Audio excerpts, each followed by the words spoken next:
tapu pia mo e awhiwhio e tau tahi o tua i o tau lero tau rotonga. Tapu atu ki hoa pio, ama ko te pouono e tui to tonu e tonga. Tapu ki tahi ni kuini nana spau tuaho. Tapu atu pia mo e whare o haa mo e ofo. Tapu ki ho iki o i whonua. Tapu ki he pare mia ka mai ho iki minista o i kalauni. Tapu ki he amata pure. Tapu ki he paisteni ka mai katinari pia mo e haa whakaorunga tonga haa takilotu. E kou kore ke u watapu atu mo e ngahi haa kotoa peu kua whakatapua atu me proklama koeni. Ai a wilo ko kakapa atu. Ai sias pesiliana tawa taina tonga i vai punua Aositelelia. Talangata e te au o whaikitua. Ai tā me mutua koeni ki whakahoko atu ai proklama koeni. Ai siasi. Kou whakahoko atu proklama e whiafu koeni. E uhia au ku e patongia siasi kai ke i heni ai tangata i koe whakaupure vai punua. Vai whakau taketa Siotame Havea. Kwa weni fretivi mo mutua whai patongia pe me ofisi siasi. Whai o maari ki whakahoko atu e proklama koeni. Taitari loto whiwhia ki mo tolo honu kutau pe. Hau eik mo tau kāinga mo whamea mai ki proklama koeni. I he wafa tau eiko sisu kraisi. Oku whakahoko atu e proklama o e whiwhini pe me ofisi ko TAKAUA pe mo e EIKI. Uia ko e whainga tāmaki e tangatai ki whaipapure. I e ngahi patongia e siasi. Oia ko whahoko atu e proklama koeni. Pia mo Kolisi Havea pe me ofisi siasi. Ko e proklama honi e whahoko atu pe e Malanga e tangatai ki i e sāpati koeni ku tau tokisitua me ai. Sāpati raki o tisema i whaianga lotu o purela a. E ko ia e proklama e whiwhini e whakahoko atu e Malanga ko ia ke whetongi aki e proklama e ahoni. O kore ke tau kamata aki a tau ki lotu. E tua mafi ko e mau tamai whakahevani a Fiona. Mau ki whafta e pe mo whamaro ki a Fiona ko hia ko e ofa pe mo e tau hia a Fiona ko haa pe fotu i he mau ki whanua ko tonga. Kai o maa e potu kotoa pe i he ngaru o pepe mo e maamani koeni kua wat ke proklama koeni o e kakapa atu. Mau ke i whawhetai pe mea hano katoa pe he ofa mo i tau hea whiona wha. Lako whirelei pe ho mau tui kai o maa a hono whare. Pe he ki hau EIKI, hataki lotu. Kai o maa e kakai kotoa pe mau ki whanua ko tonga.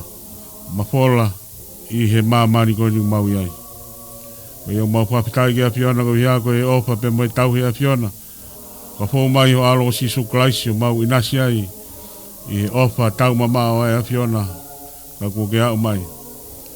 Ka more lau maari maanioni mo mua mai. O tataki e proklama koeni he potu e au ki ai. Ai wholofola e Fiona mau kore ke he lau maari maanioni ke mua. O tataki e proklamani ka mau ki mui atu pe. Whakahoko whina ngalo e Fiona. Wai au pehea e lotu koeni. Wawhai tamai pe mui alo me lau maari maani oni. Amen. Tapia mo e a whio ai tolu tahai o tua. Pe tamai pe mui alo pe mui lau maari maani oni. Tapu ki a mafto ki mana mo ui. Pehea ki a katoa ki la pauka mea.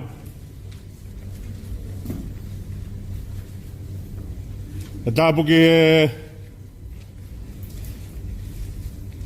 pare Senee. Kau maa no Tokonaki. E tapu ki hongo whaifkau kau maa ulakang katoa me. Ai hoe ki ako tutuku ai Kolisi Tonga. E tapu ki he kau whaifkau katoa me mo mea mai pe me ngai potias. Kau maa kau presteni o ngahi hoe ki ako tutuku, ngahi api ako.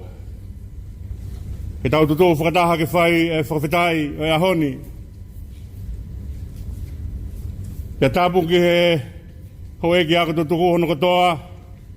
Ke pehe ki kawahi katoa peu, tau ununu mai. Ki he Pangai top tap ko ko whangau taha ke whai tau whawhetai ki ho tua maf.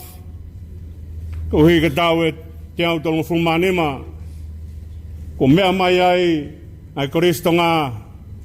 Ka mwene teu tangata hange ko iana tau lotua.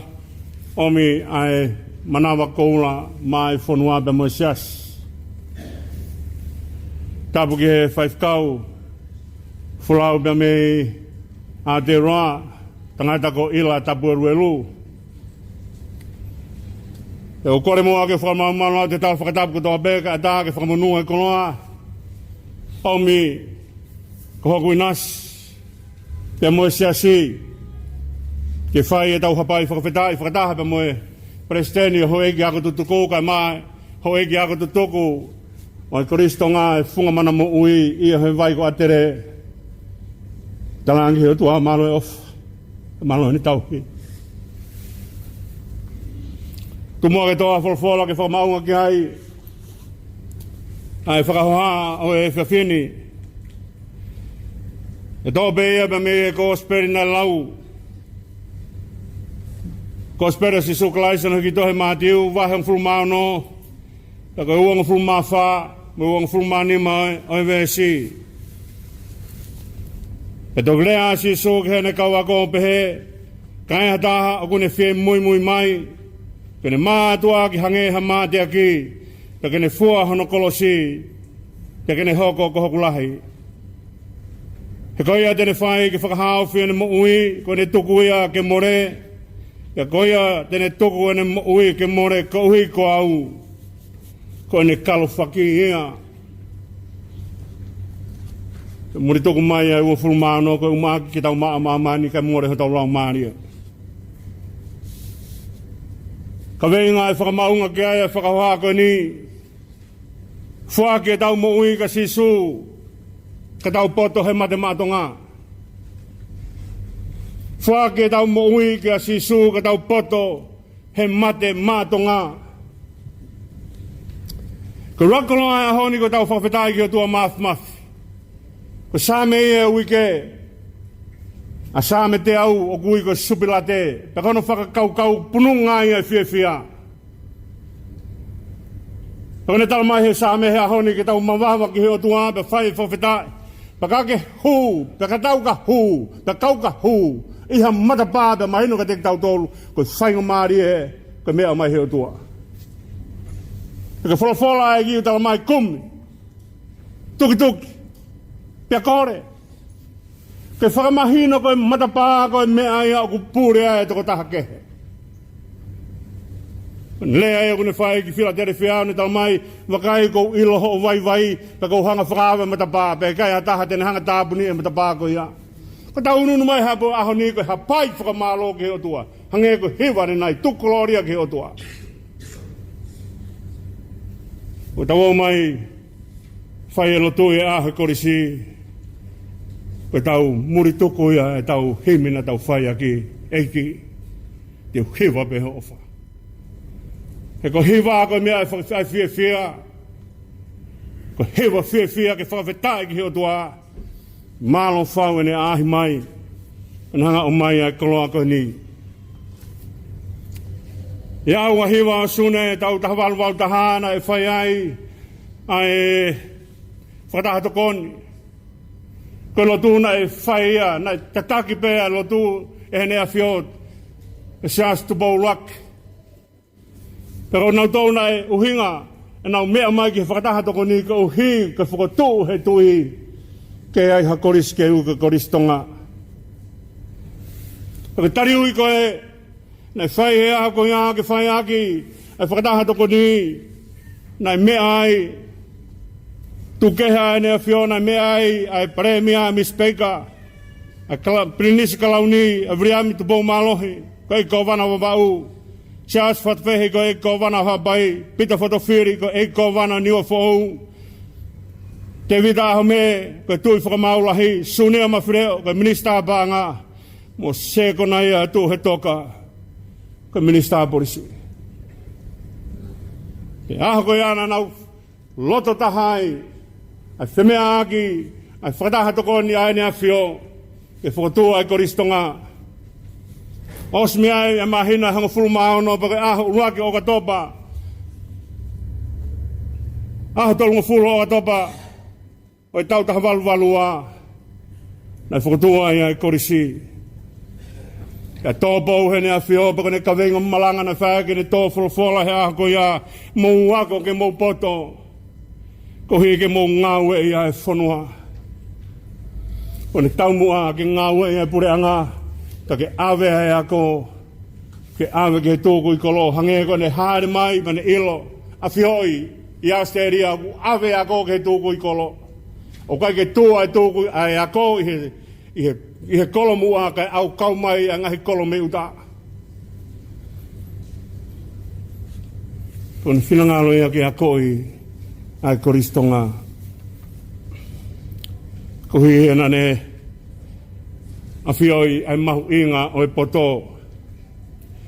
Ko taimi kona e whai ai, e ne tō fulfola.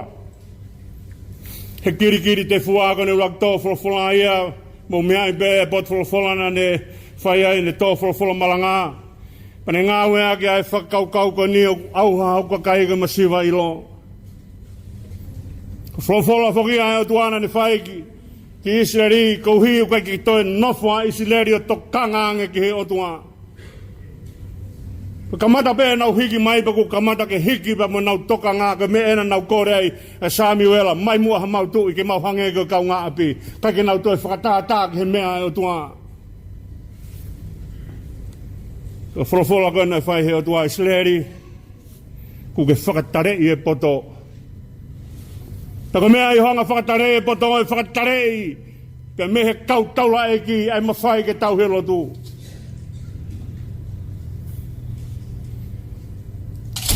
Tako me malanga ia tō wholofola e nea whio ko hui ka ne hanga whakamahino mai ki tonga e mahu inga.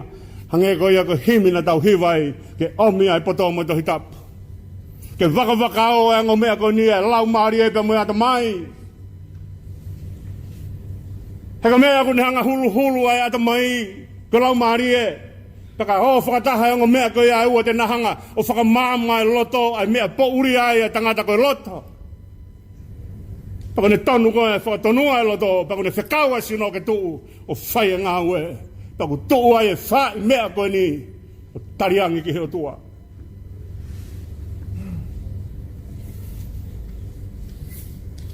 Ko hiki ngā ue e pureanga, ne hanga o whakamahino mai e mea koe ni oku ai ngo ilo la lahi he ua. Ko ilo ki he otua, ka mo ilo ki he univers. Ko ilo ki he otua aena ne hangai o mai ne lao ki a atama. Ko hi he koe mea ku hoko ai a atama koe kalauni e whakatupu, hoko ai whahinga tangata, koe kalauni e whakatupu koe hui, he ui ai a imisi otua ai ke lava hoe otua ki ai, ke a whio ai otua i ai. Ka lawa ke mahino e lao ai o tua. Koe talangata a koe ka kaigu ange lao, o si mahino pe ka nau tole lao. Ka nau talangata pe. Mea u tok talangata ai talangata. Kohi, he kune mau e mawhai ke mahino e lao, ka osan ko ia, o kune whiri pe ke whai pe hono loto. Ko ilo hono wā, ko ilo ke universi. Ko mea ia nai hangai heo tua whekaua atama alu o whakahingoa a ngāhi mea kotoa e universi. Te alu atama pane whok mai ba hanga heo tua a whio e mea koia o kai ke lelei ke nofo tokotaha atama ka koe whatongia whakahingoa e universi o kai ko atama tokotaha pe he lava whewhe he tangatata ke hanga whakahingoa e whakatupu ai o tua. Hei kai lama. Taka ngau e ko iaku tuku mai mani ko toa pepe, tuku mai o tuku au mai ko tau whahinga, ke tau o kumbi ai universi, pa tau whakamatalai ai universi. O mea e whahanga he ngahi university o te kei e teolosia ke ua hoko ko mea ia ke lau ko lesoni whakaata mai. Ka kai ke nau hangatari te olo sia ke lau ke reson whangata mai. Ka o sean koe a tau lotu whai ake ha. Ko tau lotu whai ake ha. O whai ake ata mai. Ko hui ko tau tui ka pau he kai kia ala whakamatalai e tau tui. He kai aha lotu ea. O whai o hinga e lotu he kuma. Hanga he o tua o mai mea ko ea ka te tau tolu. Ko koloa ia ngo koloa e ua kune hanga o mai ki whai ake ai whanonga. Ko whanonga. Ko poto ke ilo i e o tua. Na ke poto ke ilo e universi. Ke omi ai poto e o tua o tauhi ake universi.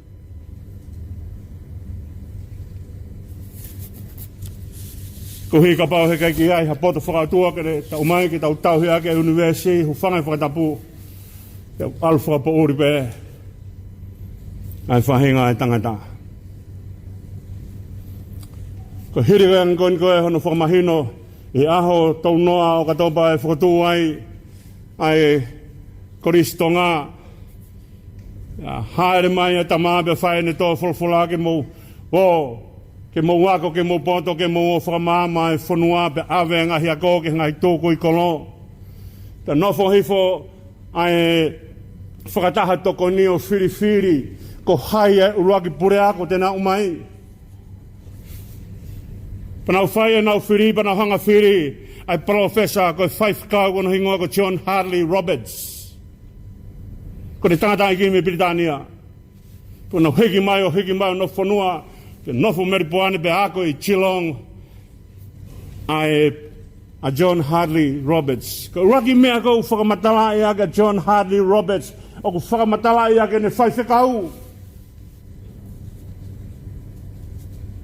Na kai whiri mai hatoko taha, na i kai lotu.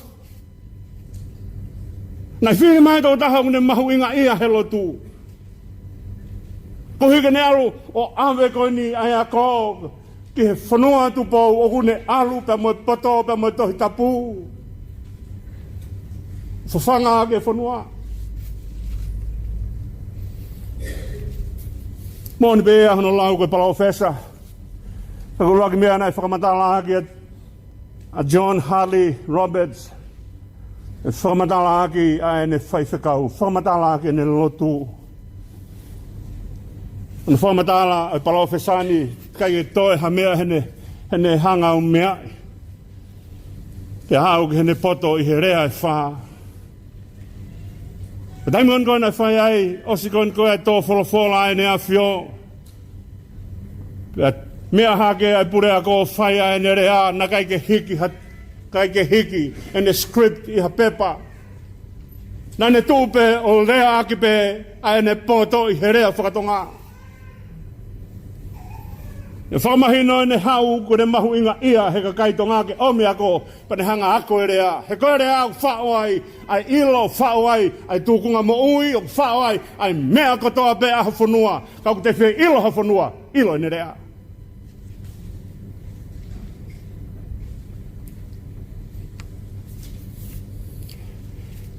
Ne kai kene hau, ne mea anki tonga o ako i whakapapalange kautonga. Nan mea anki tonga pa mo ne taukei he rea whakatonga. Ane ongo na toki mea atu ai Pinis Kalauni o tautou mea i hono api ka uhi ke whakamaheni ki he lea whakapapalangi. Ko rea na inga lahe ne ngāwe aki hono api ka rea whakatonga. Mahino ne mahu inga ia i he rea whakatonga. Ka moe ka kaitonga. Ka asipe apa nau whiri rewa ai tiutalahi.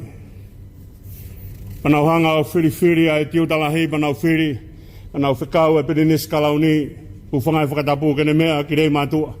O kui ai a pauri a stau mo e pe au. Ane kore anke whai whekau, katak mua o whema o ko he pureanga. Nai tō mai o whai whekau e ua ke pureako pe a tiutalahi. Pea hange hango kātea mahanga e na waka o he vai peu e hala whanonga nai whanonga i e Kolisi Tonga. Ange e pure he tiutalahi. Te mea mai a pauri a stau mo e peau o hoko koe tiutalahi. Tau e hongo fulu nai pe hongo fulu mātaha. O te tau pēa mo John Harley Roberts. Ina waka o ke whai hano tauhi o ia ko i Tonga. Ba koe ako ia ka kai koe nai humai ki he ako ki e Kolisi Tonga. Koe tōlahi o ki nau tōlu na nau tauhi ai pure anga he ngahi waa ke he kehe. Ka pau e whakalau a vaiola ba mohono me kautō ke tā he aho ko ia ko kautō ke tā ba me he Kolisi Tonga. Isa e tomu koe ne a whio sias tupaua. Na ka kato ne maa i moa ko he tau walu hiwa. Na ka mata ene mea mai ki nusila ki hoko atua ia ene maa i moa ko ako hui koe toa la a urakfa koe anane riwaki ai. Ya mehe ne maa i moa ko. Ako ai kau paremia. Ako ai kau minista. Komore morbe. E kai te ulawa lau kotoa ngai whamiri. Ako whamiri kona nau hanko tauhi e pure anga. E ngai whatongia e pure anga. Na nau o mai o whakanima maka helo tu. Ka pau te tauhanga wakai ke ngai whamiri ko ia. Na kai ke nau o pe o tauhi pe e pure anga pa nau o mai o whakalohi mo fisi pe helo tu. Kai. Na nau whakanima maka he pure anga. He naa, nau whakanima maka. He whai helo tu. Isa nā tō whamiri kau loa pe muha konga. Tau mai ako hatari uien. Whamiri tau moe pe au, whamiri tonglama, whamiri wholau moe tui, whamiri tupou niua, whamiri manu, whamiri whanua. Kauai. Whamiri ufkrem, pe au pe heke whamiri malolo. Me ngai whamiri kehe kehe. Hauei ko kolomotu ana nau kau. E tō fohe. E alfaki. Ai Kolisi Tonga. Nanau o mai o whakanima maka. Nanau to'o whakatolo ai ongo mea. Ka pau te tauhanga o wakai ke historia ai whanonga mai ai ngai whamiri koe ni. Nanau to'o ai ngāu e whakapure anga. Nanau to'o ai lotu. Nanau whakatou matau he mea hono kotoa pe.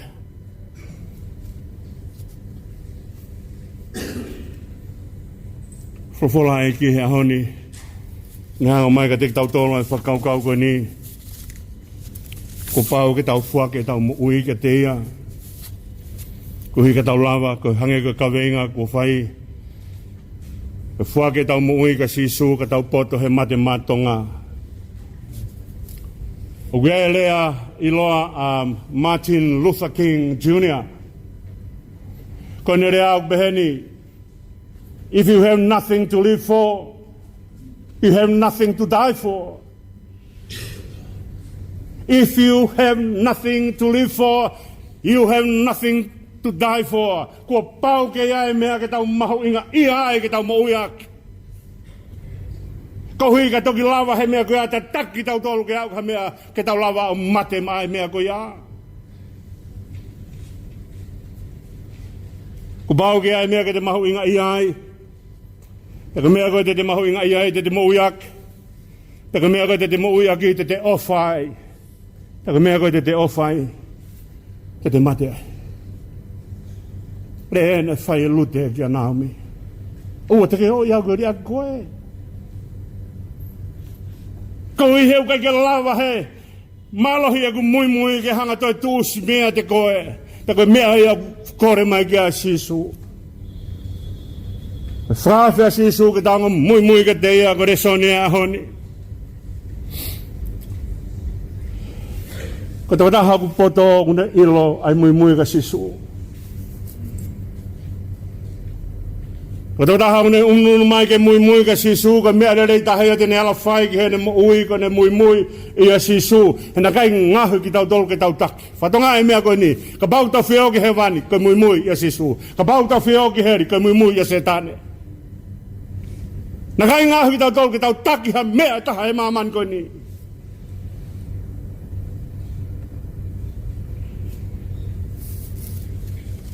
Ke mea au whawhia e sisu ka te tau tolu. Ke tau maa mui ka te ia. Ko hui ka ne o mai ha mea ke tau mo ui ake. Ka taimi kongu te o mai e mea ke tau mo ui ake te ne o mai e uhinga ke tau lava ke mate ki he mea ko ia.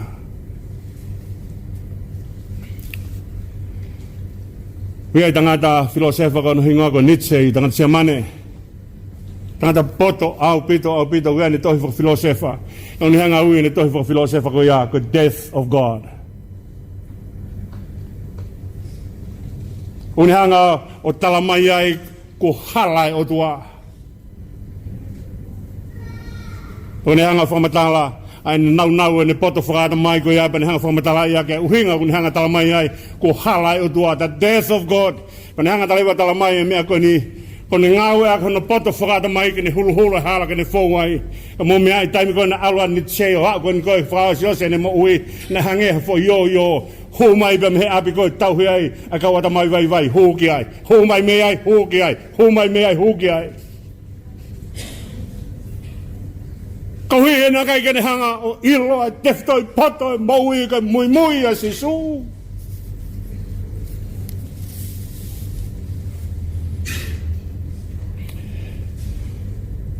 Whakailonga poto ia. Fulfola ka sisu whai a kene hanga o murito kua kai malanga he mo ngata ni pehe te ia hataha kune hanga o whai ke ngahi riani a akpa te whakatahatai ka taha whakapoto ni hanga langa honu whare he maka. Ko ta ununu mai o ko kita hanga langa ha mea ke wai holo.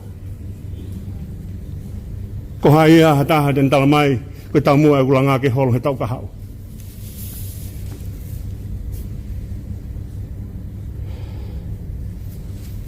Ahoni maha ko rea mari ta haka lolo ak malanga te mo fute ko hu me fai tau ko ko mate matonga ka to ta habe ai a ho kolisi te fenga be ke ki fa to be kia rea mari ta ha honi ko mate matonga rea ko na foto aki he rak fa ai a pia ko tonga matonga. O taim kon na faya hiko be me krispuri anga be me nuku alofa ke hikon koe be me tofia e tui ke tofia o tui ha te ho ia tere funga tere pe ni riu rewa ai moto ha korsi matemato o kai ke pehe ko liu ko ni ai matemato nga be mo tonga matonga ko tau mua ke he matemato nga ka tau mua ke he tonga matonga ikai. Te koe whakaukau e tonga mātonga kau hinga ke tau tū o tau tauhi ai mea ko mai he tua mā ki tau tau.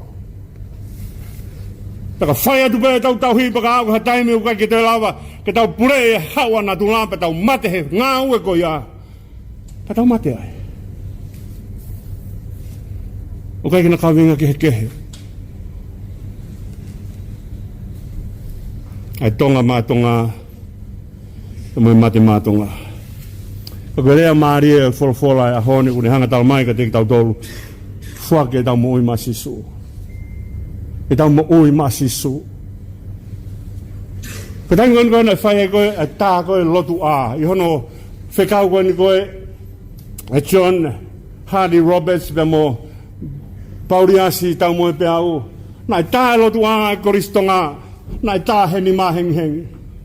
Ko tā lotu a mo whaangai he korisko tu pou tahe ono. Holonga ia mo taimi nai ai a Sione Wesley kene tū o whaia e ne lotu.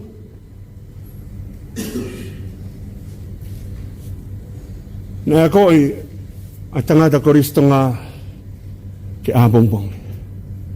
Ko oa mo mohoia. Tone a kone uraki mea dene whai a kumiki hono o tua. Ka koa e a koristonga. Na nau nahu ia ke koristonga e lotu.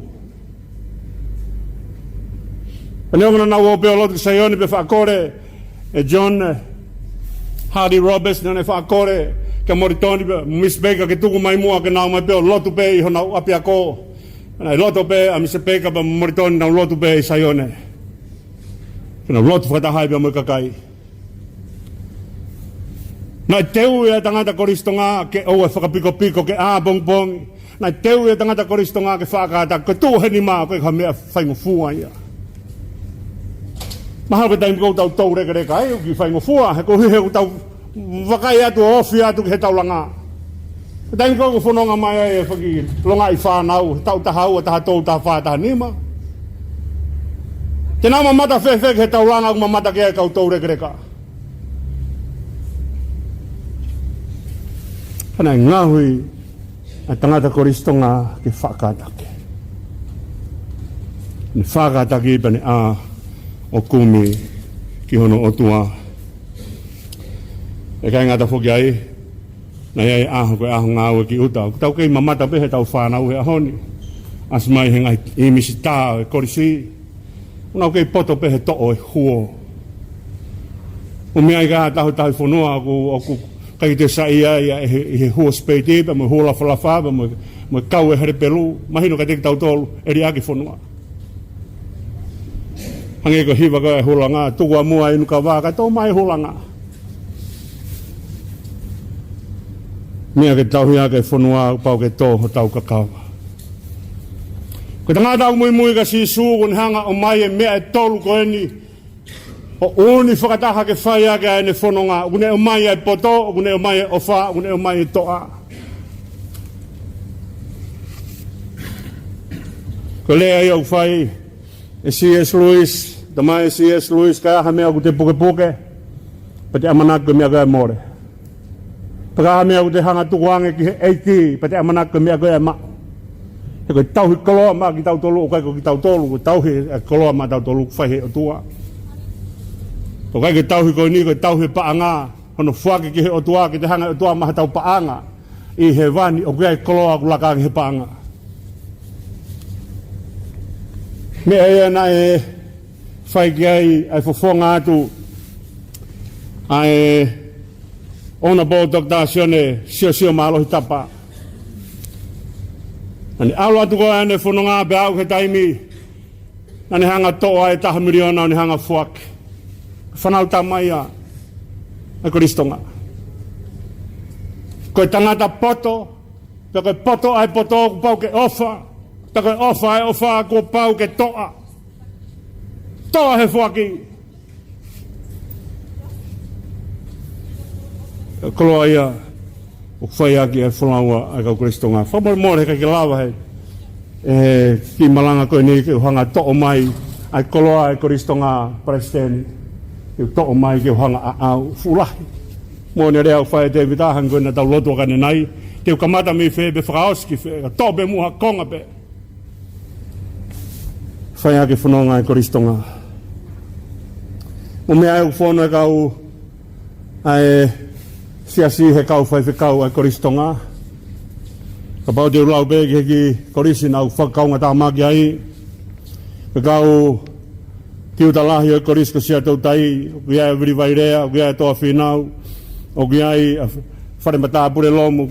Na iai e vriai miha unga pete lo. Ka ulotonga kiuta lahi atua e koloa ai Kolisi ko sia si whakalot ma.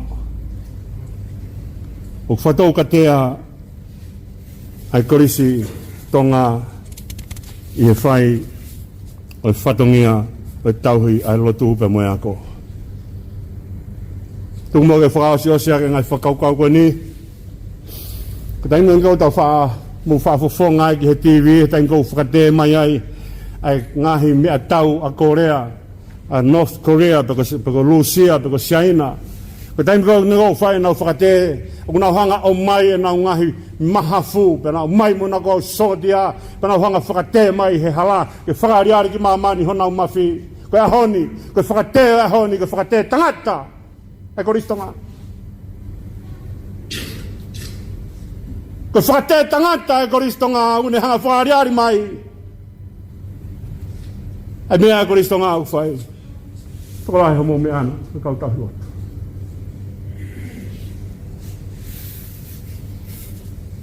Hebe e motolong mo mea mai me muna. Ko whakate ahoni, ko whakate a kloa, ko tauhi lotu ai Kolisi Tonga, e waka hao e poto pe mai tohi tapu. Kumua ke u whakaosi ake ai whakaukau koe ni, daimi koe na hanga e pita, e mosione, o talangi ke tokotaha, heke he matapama sansani, tagiaha ma siriwa ko koula mo siriwa ko ke mamau Ka mea mau te maatia maau, pe huafa si suklaisi. Te tuu heke hopo hopo.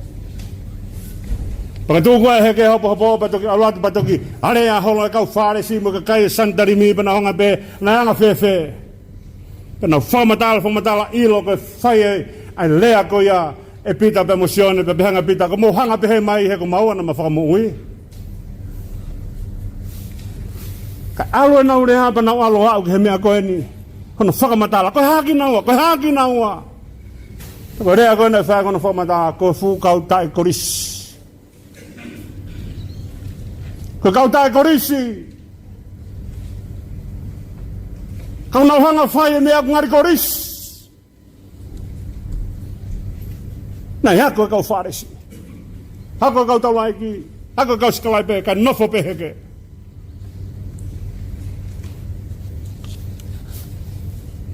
Unu mai ai ongo me amba me lotu no tangi huafa sisu tu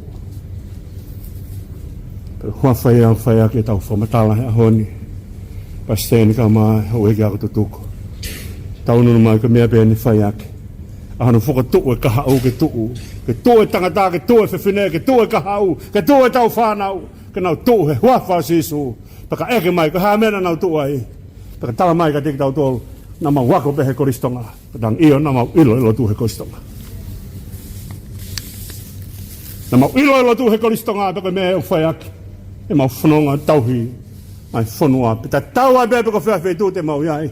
Te mau o me lotu. Nai nahu iaki. Ai manawa koula koe ni he taimi o John Hardy Roberts me taimi o Pauli Asta mui te au. Kono aia. Whaiaki tau whakamanatu e ahone. Preseni ka mai se Tokonaki a pehe ke whai whakau meni nusila tangata ko ila tapu reu a pehe ka te motol ko tapu siong whai whakau o tu e aho ni o whamalo atu whanonga e Kolisi Tonga e whamanu ia ki whanua atu pou e whamanu ia ki he lotu tumoa keu ka kapa atu ai talamanu koe ni pa me ngai siasi o na humata niu ka mea bea sias ue siriana tawatae na tonga. O whē beha sias hen sias tonga. Hou egi puka tonga tawatae na haa beha sias o tau te fua heni. Tu mua ke au atu. E mau talamunu ia te koe pa mai hou egi maulakanga i tau koe ni. Tawangi munu ia haa au whaia e tō fua. Ai whei tōna pa mai hou egi aga tutuku. Ka pehe ke patalo ni. E mai hoi ki ako tutuku ki tonga pe ko whebe ha tapa o kiai hoi ki ako tutuku e Kolisi Tonga mui e sisu e koloa pe ia e tauhi aki ai whanua pe moe pure anga Amen. Wa malola hea pito ki he tangatai ki whepapure e kau toi tā Siotame Havea i he labrelei Malanga i he aha koeni. Koi aku ai me whakamaro atu pe te tolu no katoa pe mo mai ki he program TAKAUA pe mo EIKI. Wa pita i whamaro mo mea mai ki tau programa i whiwhin. Tau pe kol whamori mori me tangatai ki whapure. Kai ki ne lawa ka programa o e whiwhin ko ia koe ngai whatongia tawatai ki he whakatonga. Koi aku pe hea e whamaro atu mo mea mai. Pe mo e ofa atu. Me te ki mo tolu katoa pe mo mea programa.